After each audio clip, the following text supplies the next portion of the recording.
I don't give a fuck about none of that.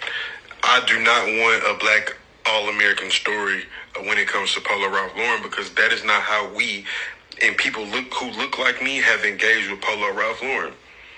It's never been about some elite bourgeoisie shit.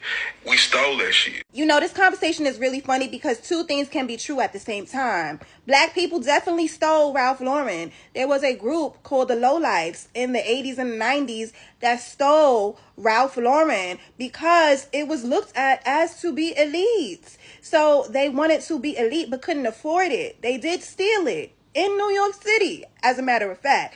But also, there are black people who did not grow up in, you know, what we call the hood or poverty that were able to afford Ralph Lauren. And Ralph Lauren, you know, gave them that look of being the elite.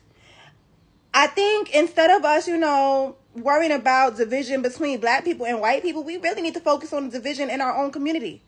Okay? Because we don't understand each other. There's people who grew up in the hills. There's people who grew up going to Martha's Vineyard on the weekends and, you know, seeing the things that kids who grew up in the hood would not be able to see or afford.